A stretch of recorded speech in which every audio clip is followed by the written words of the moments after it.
Rapallo, la città cambierà aspetto, ne è convinto il sindaco che guarda al futuro. Nei locali danneggiati saranno ricostruiti dehors secondo un nuovo piano, anche il porto, aggiunge, sarà all'avanguardia. A Santa Margherita Ligure si lavora per ripristinare il funzionamento del depuratore, liberata la sala macchine invasa dall'acqua. La strada della Corta alla Cervara potrebbe riaprire oggi a senso unico alternato. Da lunedì parte la campagna antinfluenzale nella regione Liguria con lo slogan "Influenza o vaccino, fai la scelta giusta". Obiettivo: prevenire complicazioni e code al pronto soccorso. Monsignor Francesco Isetti ha concluso il mandato di cerimoniere vescovile. Da Monsignor Marchesani a Monsignor Tanasini, oltre 50 anni al fianco dei pastori della diocesi nel cammino di attuazione del Concilio Vaticano II.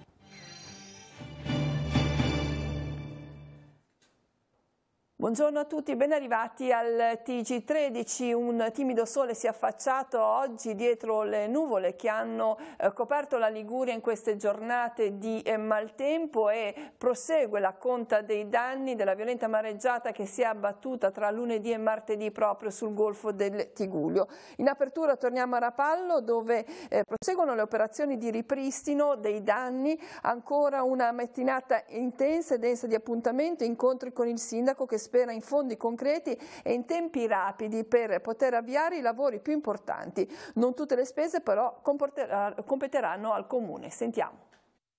Il Comune di Rapallo cerca di fare chiarezza in merito ad alcune voci che circolano in città. A parlarne il sindaco dopo la riunione di questa mattina. Primo, la rimozione dei relitti. Saranno i privati ad occuparsene, dice Bagnasco, e sempre loro si accolleranno le spese. Secondo punto, il porto. Anche in questo caso sarà il privato a fare i lavori di ripristino della diga. Sarà ricostruito come prima? Certo che no, spiega il primo cittadino. Verranno realizzati nuovi studi di ingegneria e di idraulica e saranno utilizzate tecniche moderne. Sempre secondo il sindaco, i proprietari sarebbero già pronti a partire e saranno lavori a tempo di record.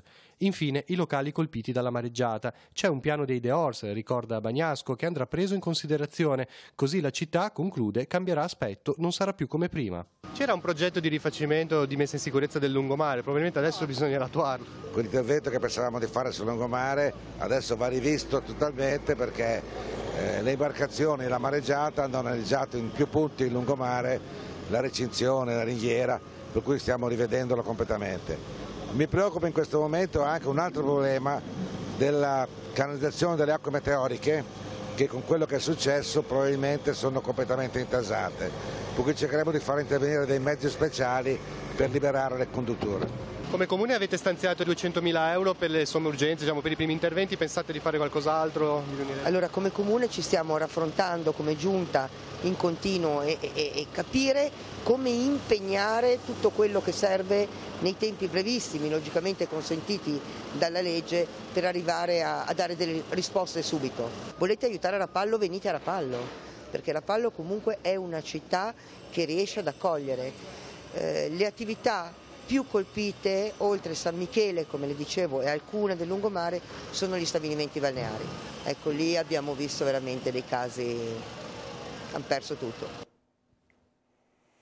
E sul sito istituzionale del Comune di Rapallo è predisposta una sezione apposita dove reperire tutta la modulistica e le relative istruzioni di compilazione per la segnalazione dei danni conseguenti alla forte mareggiata del 29 ottobre. Stiamo vedendo proprio l'immagine del sito. Per quanto riguarda le attività commerciali è possibile scaricare la modulistica che però non va presentata al Comune ma esclusivamente alla relativa Camera di Commercio. Le segnalazioni di privati assimilati, esempio associazioni, fondazioni, enti religiosi, persone giuridiche diverse dalle imprese che perseguono scopi di natura sociale, dovranno invece essere presentate al Comune di Rapallo. Queste segnalazioni dovranno pervenire entro 30 giorni dall'evento atmosferico del 29 di ottobre. Esistono due possibilità di presentazione della documentazione: in forma cartacea, consegnando i documenti in carta stampata all'ufficio protocollo del Comune di Rapallo, o in forma elettronica inviando la documentazione all'indirizzo PEC del Comune di Rapallo, che è protocollo@pec.comune.rapallo.ge.it.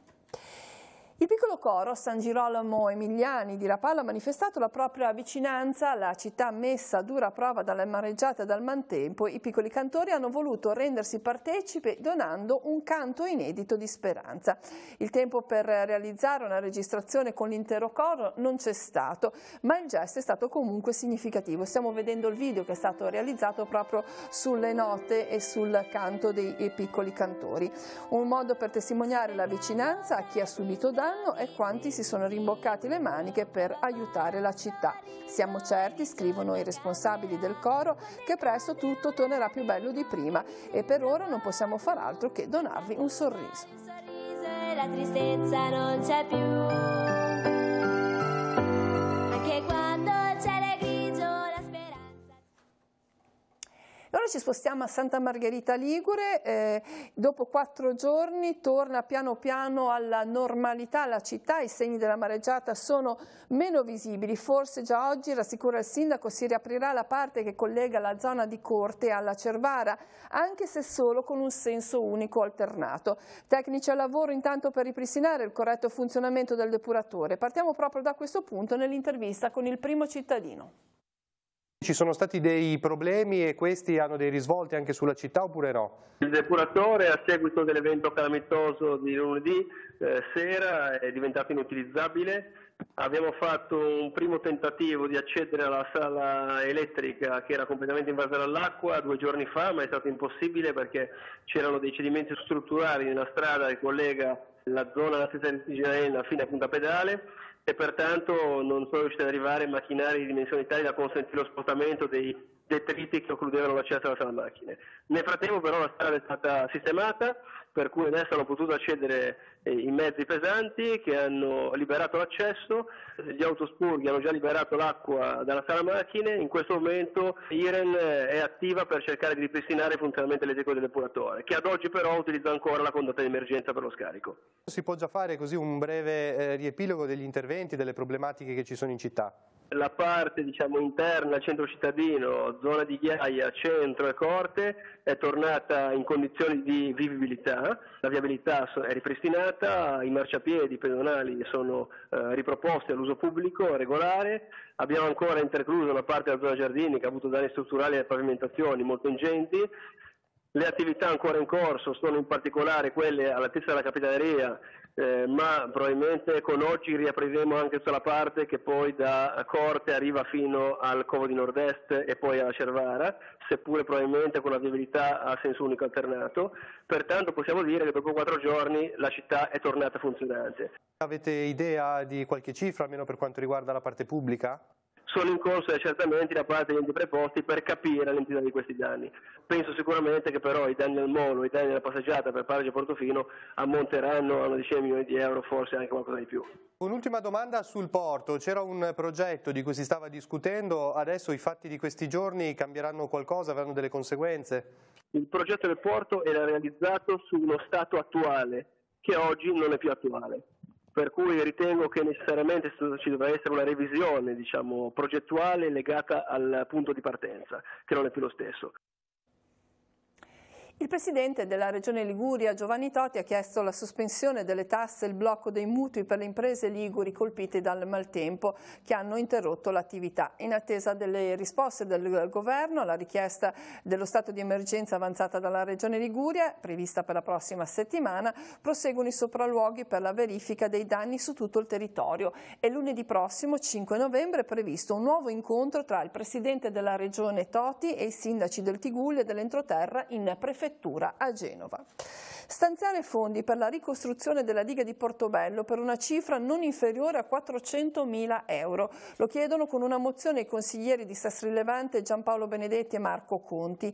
I danni provocati dalla mareggiata, dicono, potevano essere attenuati da un intervento di rinforzo della diga di Levante, lavoro che non è mai stato fatto. I consiglieri invitano dunque la Giunta a commissionare al più presto uno studio. Il Consiglio Comunale si svolgerà lunedì sera a partire dalle ore 20.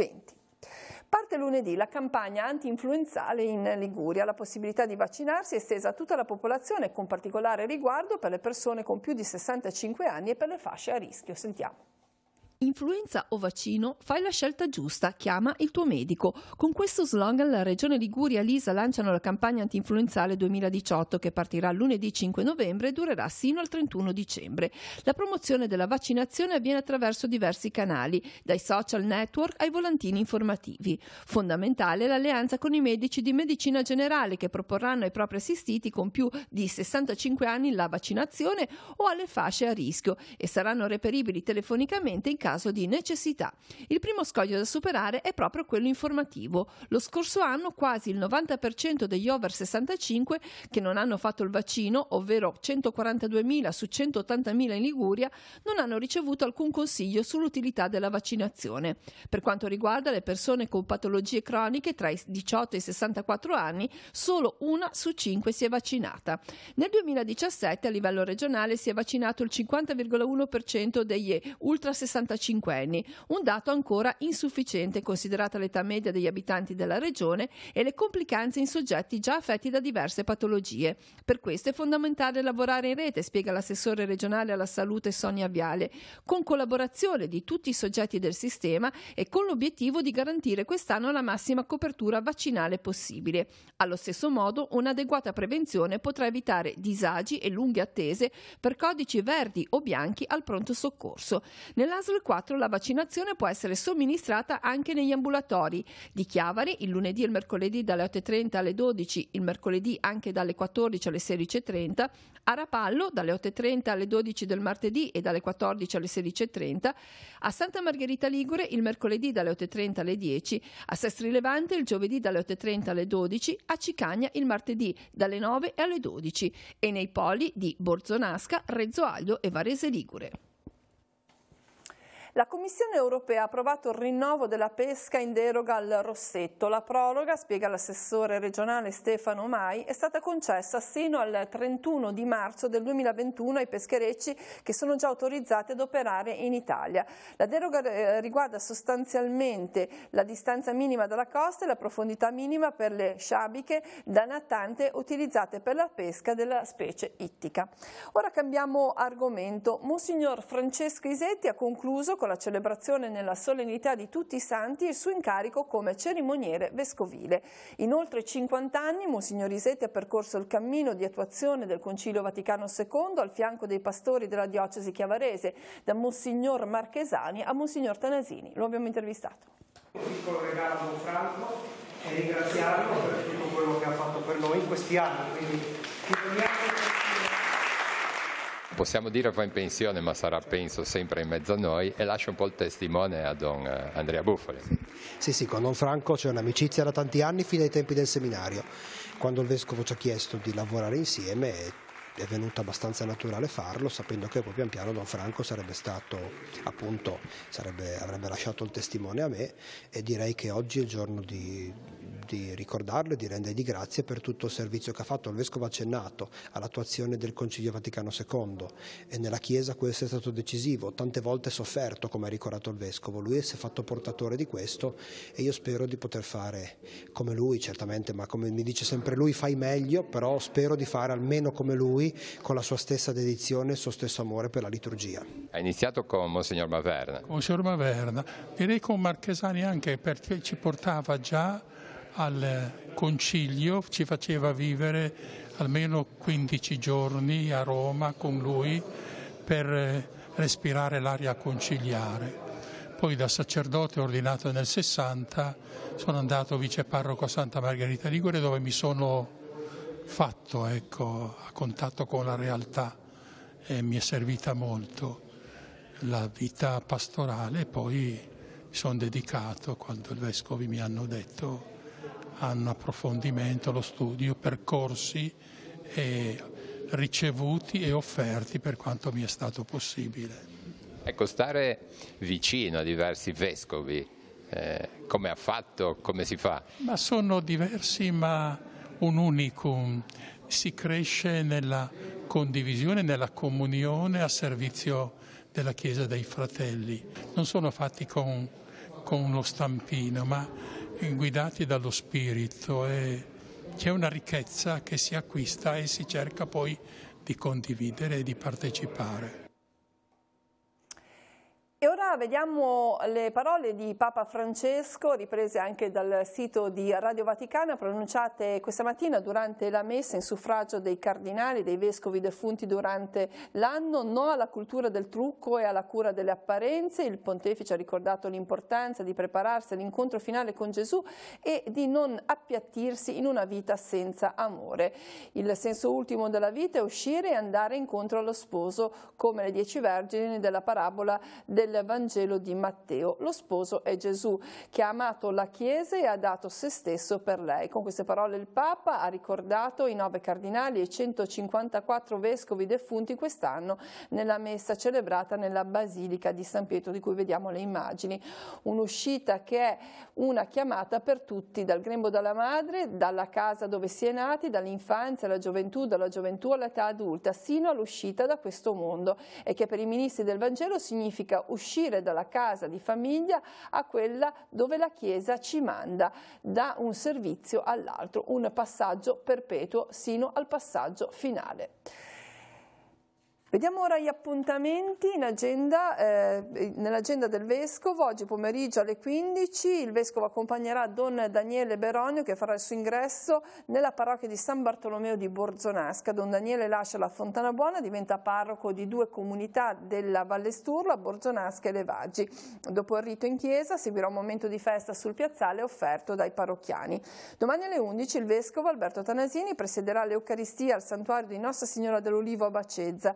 La celebrazione è in occasione della consegna dei lavori di restauro conservativo e manutenzione straordinaria della chiesa. Per chi desiderasse raggiungere il santuario è possibile avere un passaggio in auto partendo alle 10:30 dal Sagrato delle Saline. Non saranno celebrate le messe delle ore 9 al santuario e delle ore 10:45 alle Saline.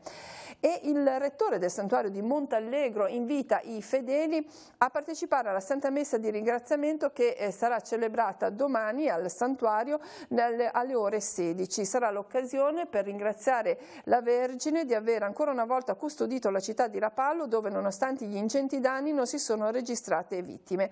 Al termine della celebrazione Don Gianluca Trovato benedirà la città dall'alto con il Santo Quadretto. E Rapallo, come abbiamo detto anche in apertura, è una città che vuole ripartire dopo il duro colpo subito dall'emergenza maltempo dei giorni scorsi. Lo fa anche attraverso diverse iniziative culturali sul territorio. Ricordiamo una tra le altre. Oggi pomeriggio alle 16 al Teatro Auditorium delle Clarisse si svolgerà la cerimonia di inaugurazione dell'anno accademico 2018-2019 dell'Accademia Culturale di Rapallo. Sarà l'occasione per presentare il ricco programma di appuntamenti intitolato Civiltà e Cultura in Europa. 24 corsi di lingue e laboratori con 22 docenti, 7 tavole rotonde, conferenza Villa Quairolo con 60 docenti, tutti i giorni da novembre a maggio. Questo è il ricco programma. Ora sfogliamo le pagine dei quotidiani, poi ci ritroviamo con tutte le ultime notizie. Prima pagina di Avvenire, l'apertura in Yemen, la guerra che uccide i bambini, è morta per fame una piccola di 7 anni. Il caso riaccende i riflettori mondiali sul conflitto in cui sono usati anche ordigni prodotti in Italia. Il terrorismo islamico colpisce in Egitto, attacco ai pellegrini copti, almeno 7 le vittime. La politica italiana, la manovra, reddito e pensioni, si litiga nel governo, i dubbi di Giorgetti, interviene Conte, Di Maio, il decreto a Natale. Il Papa nel giorno dei defunti al campo dei bambini non nati nel cimitero laurentino e dice fare memoria. Il reportage all'interno del quotidiano cattolico, viaggio alle origini di Luna nella Milano del Marocco, i nonni, gli zii, le spezie, i sogni di una nuova italiana, le seconde generazioni e la ricerca delle radici. Avvenire ha seguito la ragazza per capire e raccontare cosa significhi essere figli di 2 mondi e non sentirsi stranieri in nessuno dei 2.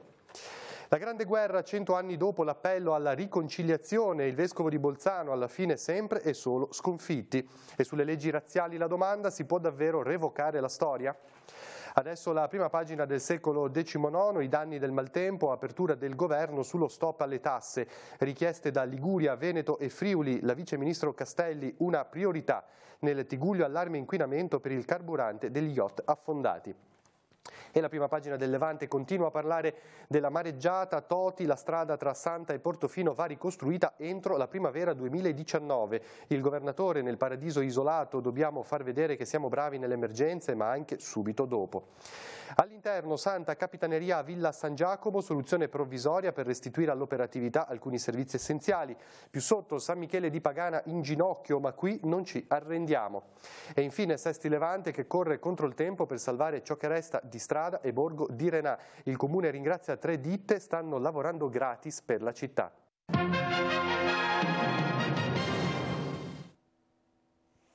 Quest'anno ricorrono 80 anni dalle leggi razziali. Lunedì a Genova la deportazione degli ebrei genovesi è avvenuta il 3 novembre del 1943. La marcia partirà lunedì alle 17:30 dalla Galleria Mazzini e si concluderà in sinagoga con alcune testimonianze. E in occasione del centenario della fine della Prima Guerra Mondiale, il Circolo Filatelico Numismatico Chiavarese organizza una mostra allestita nei locali dalla Banca Carige in Piazza Roma a Chiavari. Sarà aperta per tutto novembre con ingresso libero e negli orari di apertura dell'istituto. Dato che le collezioni, monete, francobolli, cartoline e molto altro ancora sono numerose, a partire da oggi, da ogni lunedì, vi sarà una rotazione delle opere. Ora apriamo la pagina sportiva e parliamo della 10 km di Chiavari, che si è svolta regolarmente nella giornata in cui infatti si è disputata la gara, ovvero il 1° di novembre. La città è stata baciata anche dal sole. Vediamo com'è andata.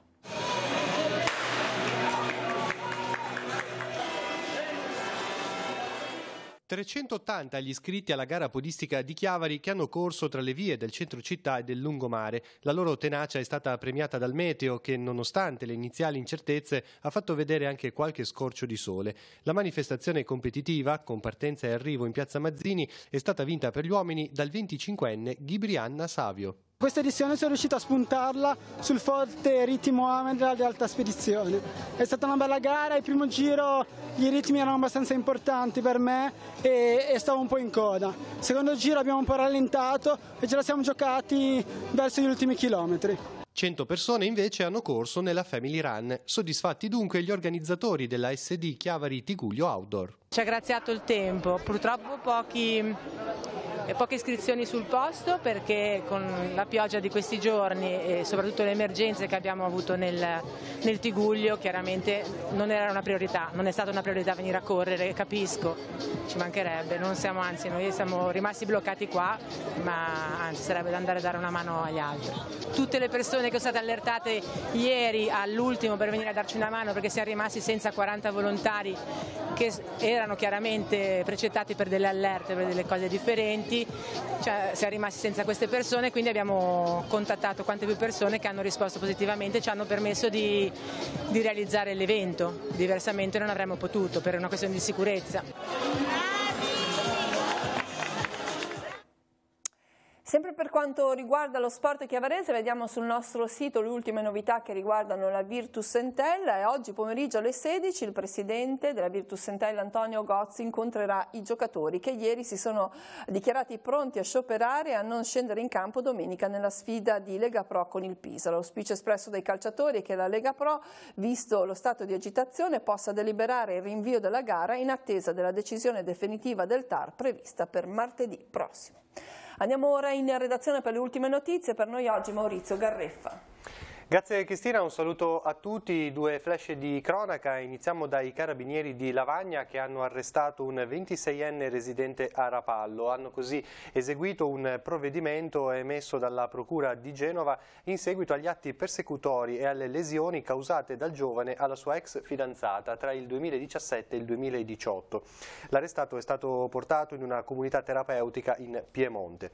Poi i carabinieri di Sesti Levante invece hanno denunciato in stato di libertà per il reato di tentato furto in un luogo di culto una 51enne di origine campana senza fissa dimora e disoccupata.